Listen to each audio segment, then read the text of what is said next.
जय हिंद। नमस्कार साथियों, उत्कर्ष एकेडमी खिलचीपुर के ऑनलाइन प्लेटफॉर्म में आप सभी का स्वागत है। एसएससी जीडी 2022-23 के लिए जो हमारी अति टॉप 20 महत्वपूर्ण प्रश्नों की जो सीरीज चल रही थी दोस्तों, याद रखिएगा आज उसका 10वां पार्ट हम लोग डिस्कस कर रहे हैं।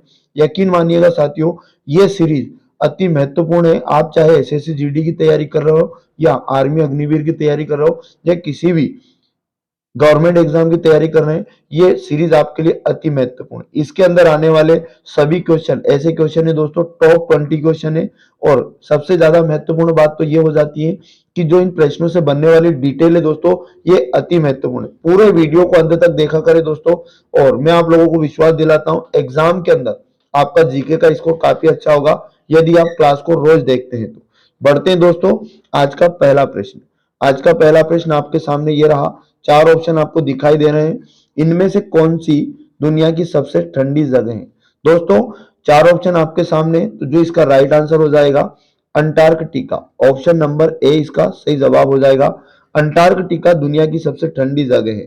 अब मोस्ट इंपोर्टेंट बात होती है दोस्तों, दुनिया की सबसे गर्म जगह। तो धरती पर दुनिया की सबसे ज्यादा गर्म जगह में दोस्तों कैलिफोर्निया की डेथ वैली शामिल है। ये डिटेल अति महत्वपूर्ण है, इसे भी ध्यानपूर्वक समझना है। दोस्तों वीडियो अच्छा लगे तो वीडियो को लाइक शेयर जरूर किया करें, और चैनल पर यदि पहली बार आए तो चैनल को सब्सक्राइब कर लें, जिससे क्या होगा दोस्तों, जब भी कोई वीडियो आएगा उसका नोटिफिकेशन आपको तुरंत मिल पाएगा। दोस्तों बढ़ते हैं नेक्स्ट क्वेश्चन, क्वेश्चन नंबर 2 की ओर। भाभा परमाणु अनुसंधान केंद्र की स्थापना कब हुई थी? चार ऑप्शन आपके सामने है, तो इसका जो राइट आंसर हो जाएगा दोस्तों 3 जनवरी 1954। ऑप्शन नंबर 20 का सही जवाब हो जाएगा 3 जनवरी 1954। भाभा परमाणु अनुसंधान केंद्र की स्थापना हुई थी। आगे कुछ इंपॉर्टेंट बात जो आपको समझ के रखना है, भाभा परमाणु अनुसंधान केंद्र कहाँ है? एग्जाम में पूछा जाए बताना मुंबई। कहां पर मिलेगा? मुंबई में मिलेगा भाभा परमाणु अनुसंधान केंद्र। बढ़ते हैं दोस्तों अगला, 3 नंबर। हिंदी के पश्चात भारत की दूसरी सर्वाधिक बोली जाने वाली भाषा निम्न में से कौन सी है? मतलब दोस्तों इंडिया के अंदर हिंदी सबसे ज्यादा बोली जाती है, और दूसरे नंबर की सर्वाधिक बोली जाने वाली भाषा बताना है। सही जवाब हो जाएगा ऑप्शन नंबर सी, यानी कि बांग्ला। बांग्ला दोस्तों हिंदी के बाद भारत में बोली जाने वाली दूसरी सबसे ज्यादा बोली जाने वाली भाषा है बांग्ला। बढ़ जाते हैं अगला क्वेश्चन, 4 नंबर। 4 नंबर अति महत्वपूर्ण लगाइए, सरस्वती सम्मान पाने वाले प्रथम व्यक्ति कौन है? चार ऑप्शन आपके सामने दिए गए हैं। सरस्वती सम्मान पाने वाले पहले व्यक्ति का नाम आपसे पूछा है, सी वाला सही जवाब हो जाएगा हरिवंश राय बच्चन। यानी कि हरिवंश राय बच्चन को पहली बार सरस्वती सम्मान दिया गया है। मोस्ट इंपोर्टेंट जानकारी समझिएगा, शरत एग्जाम में पूछा जा सकता है सरस्वती सम्मान किस क्षेत्र में दिया जाता है दोस्तों, तो याद रखिएगा यह सम्मान साहित्य के क्षेत्र में दिया जाता है, साहित्य। आगे और वेरी मोस्ट टाइम की जानकारी याद रखिएगा, भारत के संविधान में सूचीबद्ध 22 जो भाषाएं दोस्तों, उनमें से किसी भी भाषा में उत्कृष्ट गद्य या काव्य साहित्यिक कृतियों के लिए एक वार्षिक पुरस्कार है। तो ये आप लोगों को याद रखना, सरस्वती सम्मान अति महत्वपूर्ण है। आगे बढ़ते हैं 5 नंबर की ओर। 5 नंबर में लिखा, निम्नलिखित में से किस विदेशी नागरिक को भारत रत्न सम्मान प्रदान किया गया था? वेरी मोस्ट टाइम पे लगाइएगा, भारत रत्न दोस्तों सम्मान से क्वेश्चन एग्जाम में आ सकता है। तो वो विदेशी नागरिक है दोस्तों नेल्सन मंडेला। यानी विदेशी नागरिकों में भारत रत्न जो मिला था दोस्तों नेल्सन मंडेला को मिला था।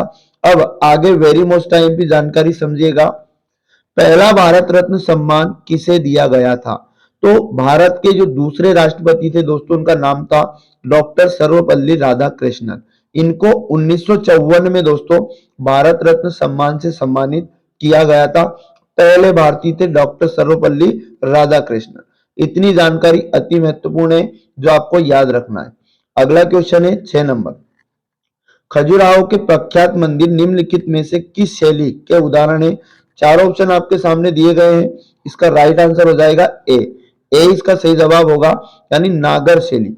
खजुराहो के जो प्रख्यात मंदिर है दोस्तों, वो नागर शैली के उदाहरण है। अब वेरी मोस्ट आईएमपी जानकारी आप समझिएगा खजुराहो के मंदिर के बारे में। दोस्तों इनका जो निर्माण हुआ था 950 ईस्वी से 1050 ईस्वी के बीच में, चंदेल राजाओं के द्वारा इनका निर्माण करवाया गया था। तो ये जानकारी जो है अति महत्वपूर्ण है, ये भी आपको याद रखना है। अगला क्वेश्चन आप समझिएगा 7 नंबर। एशिया का सबसे बड़ा लौह इस्पात उत्पादक देश है। एशिया का सबसे बड़ा लौह इस्पात उत्पादक देश हमें बताना है। तो इसका राइट आंसर हो जाएगा सी, यानी दोस्तों चाइना। एशिया में चाइना जो है दोस्तों सबसे बड़ा लौह इस्पात उत्पादक देश है। आगे बढ़ जाते हैं, कुछ वेरी मोस्ट आईएमपी जानकारी।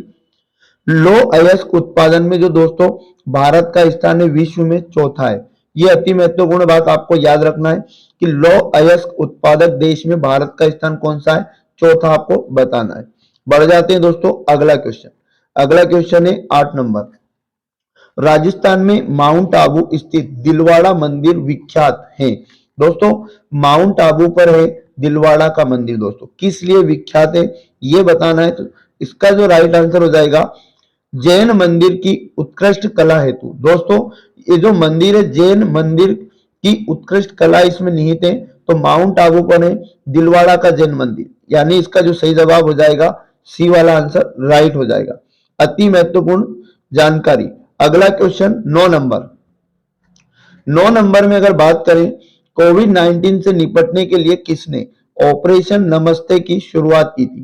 कोविड 19 से निपटने के लिए किसने ऑपरेशन नमस्ते की शुरुआत की थी। तो इसका राइट आंसर हो जाएगा दोस्तों देश की आन बान शान भारतीय थल सेना, यानी कि भारतीय थल सेना ने कोविड 19 से निपटने के लिए ऑपरेशन नमस्ते की शुरुआत की थी। ए वाला इसका सही जवाब हो जाएगा। अब देश की आन बान शान भारतीय थल सेना के बारे में समझिए, अति महत्वपूर्ण जानकारी दोस्तों। स्थापना हुई थी 1895। भारतीय थल सेना की स्थापना 1895।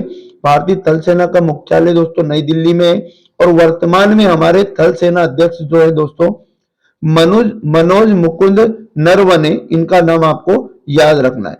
वेरी मोस्ट आईएमपी क्वेश्चन था। बढ़ जाते हैं अगला क्वेश्चन 10 नंबर। विश्व सांख्यिकी दिवस कब मनाया जाता है। दोस्तों जब भी दिवस का क्वेश्चन दिखे और अति महत्वपूर्ण हो जाता है, इसका जो राइट आंसर हो जाएगा दोस्तों सी वाला आंसर सही हो जाएगा, सी वाला, यानी कि विश्व सांख्यिकी दिवस 20 अक्टूबर को मनाया जाता है। अब अक्टूबर माह के दोस्तों में पूरे दिवस आप लोगों को रिवाइज करा देता हूं। वेरी मोस्ट टाइप की जानकारी है, ध्यान पूर्वक समझिएगा। अक्टूबर माह के सभी दिवस समझेंगे। पहला समझिए 2 अक्टूबर को गांधी जयंती और अंतरराष्ट्रीय अहिंसा दिवस मनाया जाता है। 5 अक्टूबर को दोस्तों विश्व शिक्षक दिवस के रूप में मनाया जाता है। 8 अक्टूबर भारतीय वायुसेना दिवस मनाया जाता है और 11 अक्टूबर को अंतरराष्ट्रीय बालिका दिवस मनाया जाता है। 31 अक्टूबर याद रखिए एकता दिवस मनाया जाता है। तो दिवस अति महत्वपूर्ण होते हैं, बार बार रिवाइज करोगे दोस्तों ऑटोमेटिक याद हो जाएंगे। बढ़ जाते हैं अगले क्वेश्चन 11 की ओर। असहयोग आंदोलन के दौरान महात्मा गांधी को कब गिरफ्तार किया गया था। असहयोग आंदोलन के बाद में महात्मा गांधी को कब गिरफ्तार किया गया था। ए वाला इसका सही जवाब हो जाएगा 10 मार्च 1922 को महात्मा गांधी को असहयोग आंदोलन के दौरान गिरफ्तार किया गया था। आगे बढ़ जाते हैं अगला क्वेश्चन 12 नंबर। अशोक के अधिकांश अभिलेख किस भाषा व लिपि में है।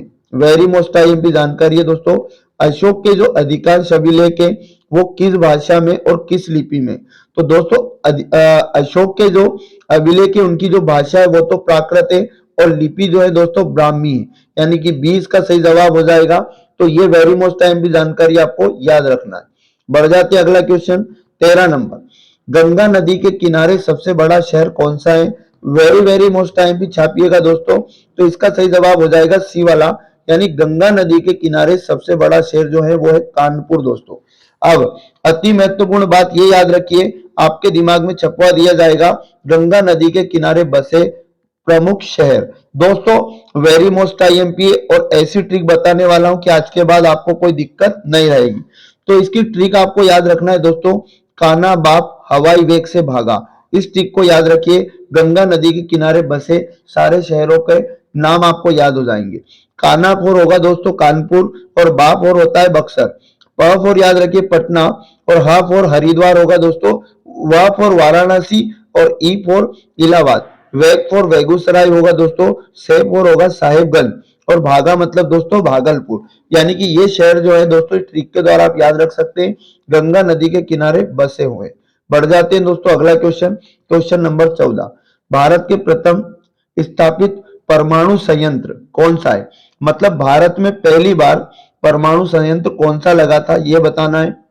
इसका जो सही जवाब होगा ए वाला, यानी कि तारापुर दोस्तों परमाणु संयंत्र है, भारत में स्थापित पहला परमाणु संयंत्र हो जाएगा। अब अति महत्वपूर्ण जानकारी याद रखिए, भारत के प्रमुख परमाणु संयंत्र आपको याद रखना, एग्जाम में पूछता है भाभा परमाणु अनुसंधान केंद्र बार्क कहां पर है, तो बताना साथियों मुंबई। इंदिरा गांधी पूछा जाए परमाणु अनुसंधान केंद्र कहां पर है, कलपक्कम तमिलनाडु में है, ये आपको याद रखना है। रावत भाटा अगर पूछे दोस्तों राजस्थान में, तो ये परमाणु संयंत्र अति महत्वपूर्ण है जो एग्जाम में छप सकते हैं। आगे बढ़ जाते हैं, अगला क्वेश्चन 15 नंबर, विंध्याचल और सतपुड़ा पहाड़ियों के बीच से होकर बहने वाली नदी है। अति महत्वपूर्ण क्वेश्चन है, विंध्याचल और सतपुड़ा पहाड़ियों के बीच से होकर कौन सी नदी बहती है? सही जवाब हो जाएगा नर्मदा, यानी ए इसका राइट आंसर हो जाएगा। नर्मदा नदी दोस्तों विंध्याचल और सतपुड़ा पहाड़ियों के बीच से होकर बहती है। अब अति महत्वपूर्ण बात समझिएगा नर्मदा नदी से दोस्तों, नर्मदा नदी का उद्गम हुआ मध्य प्रदेश के अनूपपुर जिले के अमरकंटक नामक स्थान से हुआ, और दोस्तों नर्मदा नदी का जो समापन हुआ वो खंबात की खाड़ी में ये गिरती है, और नर्मदा नदी की टोटल लंबाई है दोस्तों 13-12 किलोमीटर, और मध्य प्रदेश में दोस्तों ये बहती है 1077 किलोमीटर। तो ये अति महत्वपूर्ण जानकारी छाप लेना है। बढ़ जाते हैं दोस्तों अगला क्वेश्चन 16 नंबर, 16 नंबर, इनमें किसको जापान का मैनचेस्टर कहा जाता है? जापान का मैनचेस्टर अति महत्वपूर्ण क्वेश्चन है, ओसाका पहला वाला सही जवाब हो जाएगा, यानी ओसाका को जापान का मैनचेस्टर कहा जाता है। अब वेरी मोस्ट आईएमपी अगली जानकारी समझिएगा दोस्तों, भारत का मैनचेस्टर अगर पूछ ले कि भारत का मैनचेस्टर किसे कहते हैं, तो अहमदाबाद को याद रखना है जो गुजरात में पड़ता है। अगला क्वेश्चन समझिएगा 17 नंबर, मैग्नीज के उत्पादन में भारत का दूसरा स्थान है, प्रथम देश कौन सा है? दोस्तों अगर एग्जाम में पूछा जाए कि मैग्नीज उत्पादन में भारत का कौन सा स्थान है, दूसरा बताना है, तो दोस्तों फिर पूछा गया क्वेश्चन में पहला स्थान किसका है, तो याद रखिए बी वाला सही जवाब हो जाएगा रूसी संघ। रूसी संघ दोस्तों मैग्नीज उत्पादन में पहला स्थान रखता है, दूसरे पर हमारा इंडिया होता है दोस्तों। आगे बढ़ जाते हैं 18 नंबर, अगुलहास धारा किस महासागर में बनती है? अति महत्वपूर्ण जानकारी है, अगुलहास धारा जो बनती है दोस्तों हिंद महासागर में बनती है, हिंद महासागर। अब महासागर से क्वेश्चन है दोस्तों, महासागर से रिलेटेड कुछ वेरी मोस्ट टाइम की जानकारी याद रखना। सबसे बड़ा महासागर अगर पूछा जाए बताना प्रशांत महासागर, और सबसे छोटा महासागर है दोस्तों आर्कटिक महासागर। तो महासागर की ये डिटेल बिल्कुल भी नहीं छोड़ना है। आगे बढ़ जाते हैं, अगला क्वेश्चन 19 नंबर, सबसे बड़ा ग्रह कौन सा है? तो अति महत्वपूर्ण वेरी मोस्ट आईएमपी, सबसे बड़ा है दोस्तों बृहस्पति। बृहस्पति ग्रह सबसे बड़ा है, एग्जाम में पूछ सकता है दोस्तों सबसे छोटा बताना बुध। क्या बताना दोस्तों? बुध बताना है, सबसे छोटा ग्रह कौन सा है? बुध, और सबसे बड़ा बृहस्पति। तो ये जानकारी इस क्वेश्चन से आपको याद रखना है। आगे बढ़ जाते हैं, आज का लास्ट और महत्वपूर्ण प्रश्न, पृथ्वी पर दिन और रात होते हैं दोस्तों किस कारण होते हैं? तो राइट आंसर हो जाएगा दोस्तों दैनिक गति के कारण, ए वाला सही जवाब है। पृथ्वी की दैनिक गति के कारण पृथ्वी पर दिन रात होते हैं। अब एक जानकारी आपको याद रखना है, पृथ्वी पर ऋतु परिवर्तन किस कारण होता है दोस्तों? तो ऋतुओं का जो परिवर्तन होता है पृथ्वी की परिक्रमण गति के कारण होता है। तो ये थे दोस्तों आज के टॉप 20 क्वेश्चन जो एग्जाम के अंदर छपेंगे। यकीन मानिए दोस्तों प्रतिदिन इस क्लास के साथ जुड़ जाइएगा और चैनल को सब्सक्राइब कर लें, जिससे आपको वीडियो का नोटिफिकेशन मिलता रहे। वीडियो अच्छा लगता है तो प्रॉपर तरीके से लाइक किया करें और शेयर जरूर किया करें साथियों। मिलेंगे नेक्स्ट वीडियो में। जय हिंद, जय भारत।